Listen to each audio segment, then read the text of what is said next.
আপনাকে আমি 2000 বছরের ইতিহাস এই 20 মিনিটে বলে শেষ করে দেব। কত হাজার বছর? 2000 বছর। ইহুদি কারা? ইহুদি আর বনু ইসরাইল কি এক? উত্তর না। ভালো করে কথাগুলো শোনেন, এগুলো বই পড়তে অনেক সময় লাগবে আপনার, এবং ঘাটাঘাটি করতে অনেক সময় লাগবে, খুব অল্প সময় বুঝে নেন। ইহুদি বনু ইসরাইল এক নয়। বনু ইসরাইল কাদেরকে বলা হয়? ইব্রাহিম আলাইহিস সালামের ছেলে, এক ছেলের নাম ইসমাইল, এক ছেলের নাম ইসহাক। ঠিক আছে? ইসমাইল আলাইহিস সালাম থাকেন মক্কায়, সেখানে তাকে কেন্দ্র করে একটা সভ্যতা। এই বংশে সর্বশেষ নবী মুহাম্মদ সাল্লাল্লাহু আলাইহি ওয়াসাল্লামের জন্ম।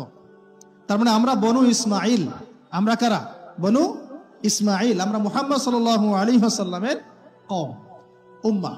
আর এইদিকে আরেক ছেলের নাম হচ্ছে ইসহাক, যিনি থাকেন ওই শামে, ওই প্যালেস্টাইনে, ওই জেরুজালেমে, ওই জায়গায়, ওটা শাম। ঠিক আছে? এবং ওখানে তিনি তার বংশ বিস্তার হচ্ছে। তার ছেলের নাম হলো ইয়াকুব। কি নাম? ইয়াকুব আলাইহিস সালামের আরেক নাম হলো ইসরাইল।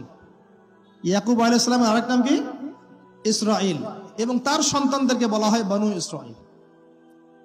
তার সন্তান অনেক। এই সন্তানদের মধ্যে একজনের নাম ইউসুফ। ঠিক আছে? তারপরে আসছে পরে ইউনুস। এই বনু ইসরাইলের মধ্যেই দাউদ, মূসা, সুলাইমান, ঈসা ইবনে মারিয়াম। বলা হয় 1,24,000 নবী রাসূলের মধ্যে বেশিরভাগই এখানে এসেছে। তাহলে বনু ইসরাইল বলা হচ্ছে এই কওমটাকে। তা ওদের নাম বনু ইসরাইল থেকে ইহুদি হলো কখন? যখন তারা ঈসা আলাইহিস সালামকে স্বীকার করলো না তখন। ঈসা আলাইহিস সালাম কি তাদের মধ্যে আসেন নাই? সেই ঈসা আলাইহিস সালামকে যখন তারা অস্বীকার করলো, তখন তাদের নাম আল্লাহ পাক এই বনু ইসরাইল থেকে পরিবর্তন করে হাদু দিয়েছেন কোরআনে। কুল ইয়া আইয়ুহাল্লাযীনা হাদু ইন যাআমতুম আন্নাকুম আউলিয়াউ লিল্লাহি মিন দুনিন নাস ফাতামান্নাউল মাউত। আছে না কোরআনে? অনেক জায়গা আছে। আল্লাহ পাক তখন তাদেরকে আর বনু ইসরাইল বলছেন না, বলছেন ইয়াহুদ। কি বলছেন? এই যে নাম আসলো ইহুদি। তো বনু ইসরাইল এবং ইহুদি এক নয়। বনু ইসরাইলরা ভালো ছিল এবং তারা ওই সময়কার মুসলিম ছিল। যখন তারা আল্লাহ পাকের আনুগত্য করেছিল, আল্লাহ পাক তাদেরকে সমৃদ্ধি দিয়েছিলেন, ঠিক আমাদের মতোই। আর যখন তারা আল্লাহ পাকের আনুগত্য করে নাই, পথভ্রষ্ট হয়ে যায়, আল্লাহ পাক তাদেরকে শাস্তি দিয়েছেন। এক পর্যায়ে তারা যখন নবীদেরকে হত্যা করা শুরু করেছিল, অনেক নবীকে হত্যাও করেছে। যেমন জাকারিয়া আলাইহিস সালামকে তারা হত্যা করেছে, ইয়াহইয়া আলাইহিস সালামকে হত্যা করেছে। সূরা ইয়াসিন পড়ে দেখেন, ওখানে একই দিনে 3 জন নবীকে হত্যা করা হয়েছে। পড়ে দেখেন। তো মূল কথা হচ্ছে নাম চেঞ্জ হলো কখন? যখন তারা সত্য থেকে পথভ্রষ্ট হয়ে গেল, ঈসা আলাইহিস সালামকে তারা অস্বীকার করলো, তখন আর বনু ইসরাইল নয়, ইয়াহুদ। এখন তাদের মধ্যে একজন অন্যতম নবী ছিলেন দাউদ আলাইহিস সালাম। কি নাম? বলেন নাম, মুখস্থ করেন। তাদের নাম কি? আচ্ছা, দাউদ আলাইহিস সালাম ছোট, তখন 14-15 বছর বয়স হবে। আল্লাহ পাক মূসা আলাইহিস সালামকে বলেছিলেন, তুমি তোমার সম্প্রদায়কে নিয়ে এই জেরুজালেমে যুদ্ধ করবে। কাকে বলেছেন? মূসা আলাইহিস সালামকে।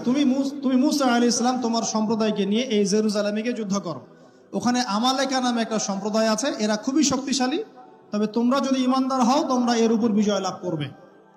এর আগ পর্যন্ত এরা কিন্তু ওখানে ঢুকতে পারে নাই। কথা বুঝতে পারছেন? আল্লাহ পাক শর্ত দিলেন, যদি যুদ্ধ করে জয় করতে পারো, তাহলে তোমাদের এই জায়গাটা তোমাদের। তো মূসা আলাইহিস সালাম বললেন তার কওমকে, চলো যুদ্ধ করি। তো মূসা আলাইহিস সালামের কওম বলছে, ইযহাব আনতা ওয়া রাব্বুকা ফাকাতিলা ওয়া ইন্না হাহুনা কাঈদুন।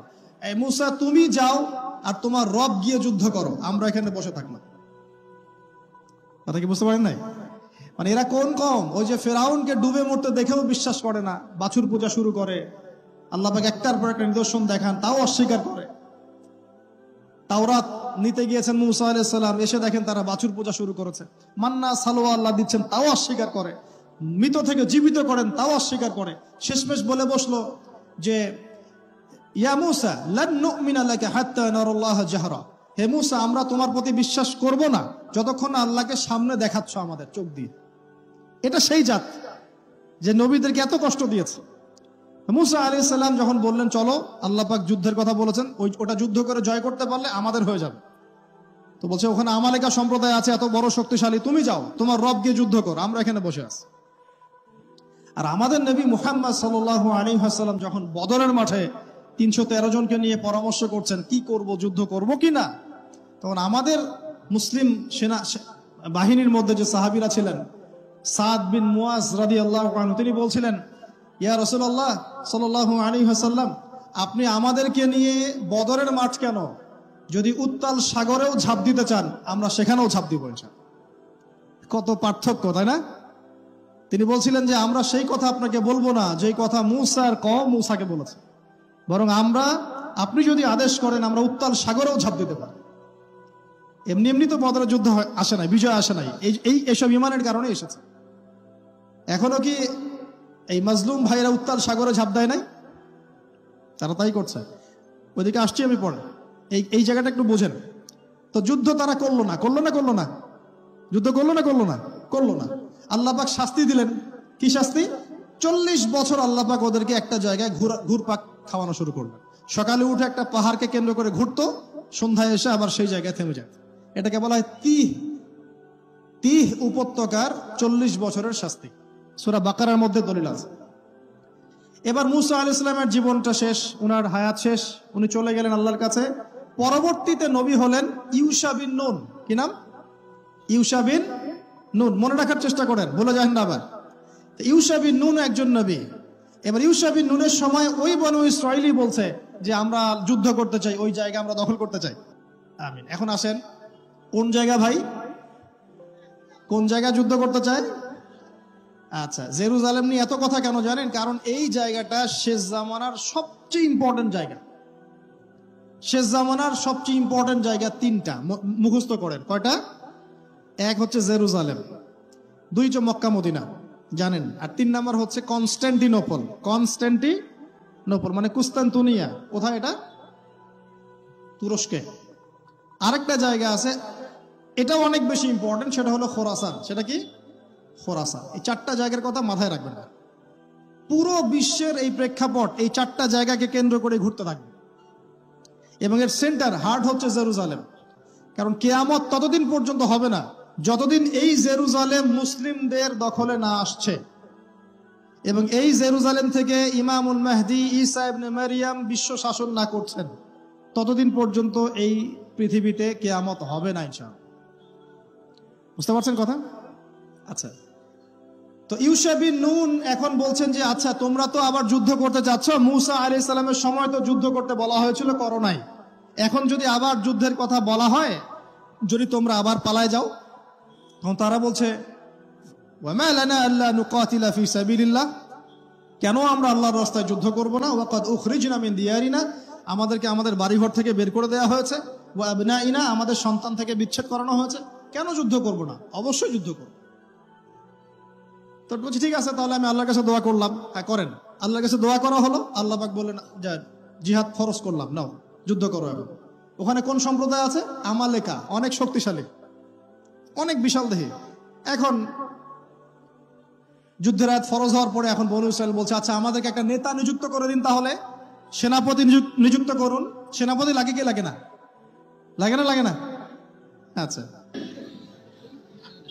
আমরা শিখতেছি স্মার্টফোন, টিকটক, বিশ্বাস। ঢাকা শহরে এই 15 থেকে 20 বছরের ছেলে পেলের যা অবস্থা দেখলে আমাদের চোখ দিয়ে পানি বের হয়। আবার শুকরিয়া আদায় করি, আলহামদুলিল্লাহ ওই যুগে আমরা, এই যুগটা আমরা এইভাবে নষ্ট করি না, আলহামদুলিল্লাহ।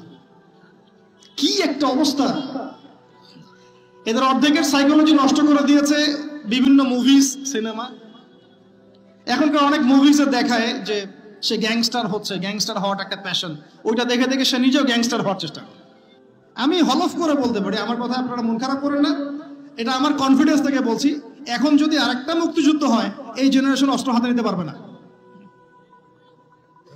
ওই অস্ত্র হাতে নিবে ওই যাদের বয়স 40, ওই 50, এরাই। আমাদের এই যে কিশোর গ্যাং, টিকটক জেনারেশন আর যুবক সমাজকে আপনি খুঁজেই পাবেন। আল্লাহ পাক আমাদেরকে হেফাজত করুন। আর এটার জন্য ভাই আমাদের যাদের দাড়ি পেকে গেছে আমরা দায়ী সমানভাবে। কারণ আপনি নিজের ফিকির করেছেন, আপনার সন্তানের ফিকির কোথায়? আপনার ছেলে সারা রাত পর্ন দেখে, আপনার মেয়ে সারাদিন ছেলেদের সাথে কথা বলে, আপনার ছেলে যে ডেট করতেছে এখানে ওইখানে, জেনা করতেছে, মদ খাচ্ছে, গাড়ি নিয়ে ধুমসে ড্রাইভ করতেছে মেয়েকে নিয়ে, আপনি মনে করতেছেন বাচ্চা ছোট আছে, বড় হলে ঠিক হয়ে যাবে। সুবহানাল্লাহ, আপনি বাচ্চাকে পড়াচ্ছেন না, কোরআন শেখাচ্ছেন না, হাদিস শেখাচ্ছেন না। জেনারেল লাইনে যে পড়াচ্ছেন, জেনারেল লাইনে পড়াশোনা করার পরে সে হচ্ছেটা কি, কি শিখলো? স্যারকে দেখলে থাপ্পড় মারে। এখনকার ছেলেপেলে অনেকে স্যারকে সম্মান করে না।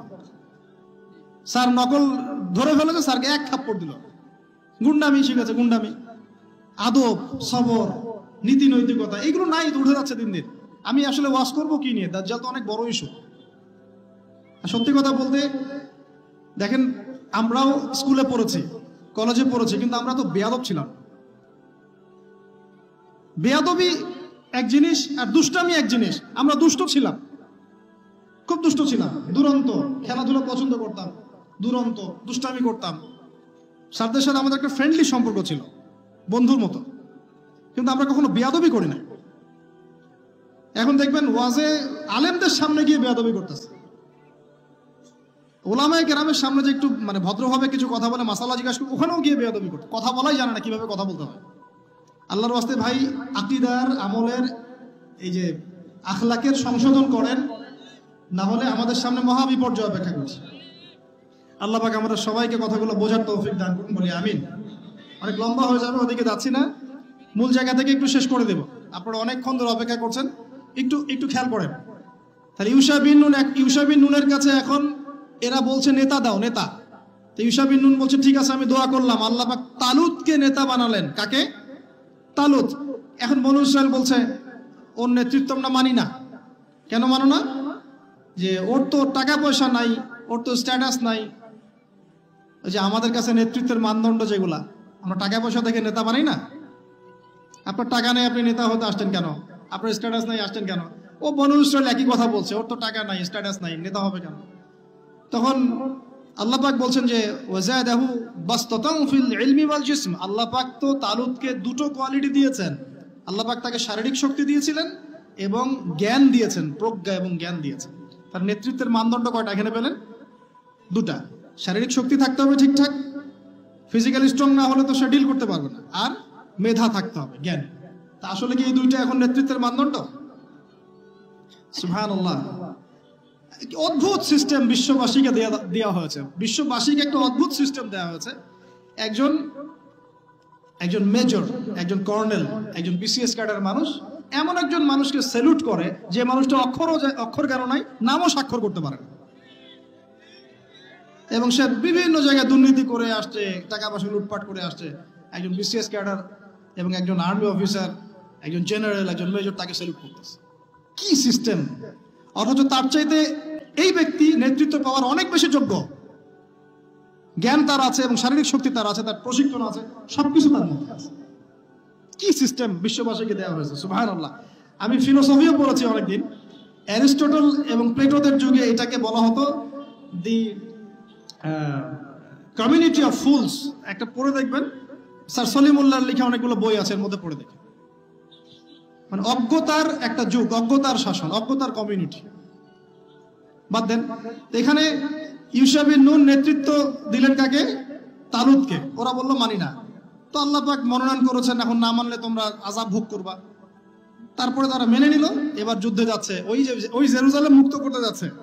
যেই জেরুজালেম এখন তারা মুক্ত করতে চাচ্ছে, ওই জেরুজালেম তালুতের বাহিনী মুক্ত করতে যাচ্ছে। বলেন তো, তালুত এবং বনু ইসরাইল তখন ভালো না খারাপ? ভালো না খারাপ? তারা কি মুসলিম না মুসলিম? তারা তখন মুসলিম না মুসলিম? মুসলিম। তারা তখন ইউশা বিন নুনের উম্মত, তার আগে ছিল মুসা আলাইহিস সালামের উম্মত। এবার তালুত বললেন যে আল্লাহ পাক তোমাদেরকে পরীক্ষা করবেন, সামনে নদী আছে, এই নদীর পানি পান করতে পারবে না।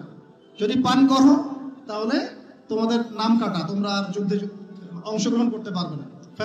ফামান শারিবা ফালাইসা মিন্নি। যে ব্যক্তি এখান থেকে পানি পান করবে সে আমার অন্তর্ভুক্ত না। ওয়ামান লাম ইয়াতআমহু ফাইন্নাহু মিন্নি। যে ব্যক্তি এখান থেকে পানি পান করবে না সে আমার সাথে যুদ্ধে যেতে পারবে। ইল্লা বিগুরফাতিন বিয়াদি। মানে এক অঞ্জলি পানি শুধু পানি পান করতে পারবে, এক অঞ্জলি পানি, এতটুকু, এর বেশি না।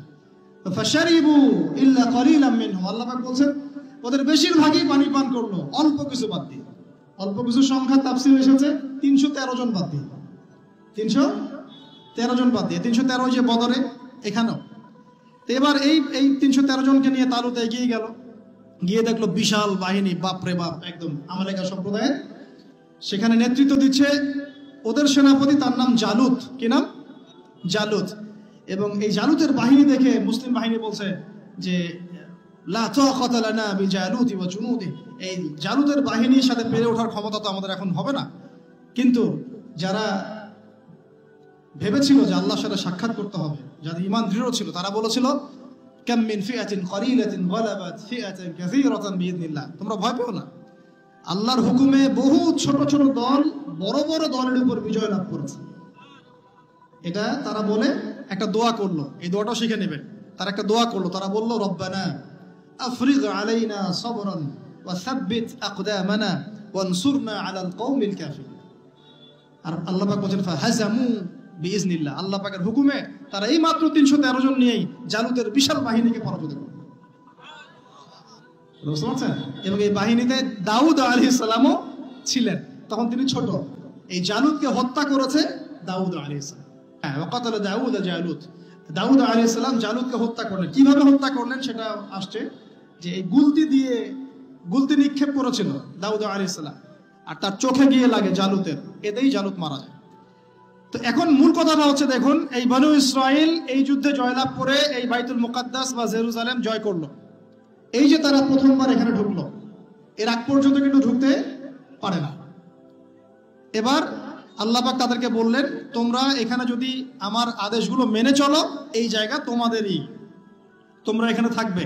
কিন্তু যদি তোমরা আদেশ না মানো, আমার বিরুদ্ধাচরণ করো, তোমাদেরকে এখান থেকে বের করে দিব। আর আল্লাহ পাক এটা বলেও দিলেন, লা তুফসিদুন্না ফিল আরদি মাররাতাইন, তোমরা কিন্তু 2 বার সীমা লঙ্ঘন করবা, আমি কিন্তু সতর্ক করছি তোমাদেরকে। কয়বার? 2 বার। এবার দাউদ আলাইহিস সালামের সময় তারা খুব সুন্দর ছিল, একদম রুলিং স্টেট। বলা হয় যে দাউদ আলাইহিস সালামের সময় তারা ওই জেরুজালেম থেকে বিশ্বকে শাসন করেছে। ঠিক আছে? দাউদ আলাইহিস সালামের পরে আসলো তার ছেলে সুলাইমান, নাম কি? সুলাইমান আলাইহিস সালাম। এই সময় আরো সমৃদ্ধি লাভ করলো, এত সমৃদ্ধি যে বাতাসের উপর নিয়ন্ত্রণ। জিনরা ডুবুরির কাজ করে পাথর এনে দেয়, জিনরা ডুবুরির কাজ করে মণিমুক্তা এনে দেয়। জিনদেরকে দিয়ে এই যে বাইতুল মুকাদ্দাস তিনি নির্মাণ করালেন আবার, তাই না? এই যে বাইতুল মুকাদ্দাসের কথা বলছে,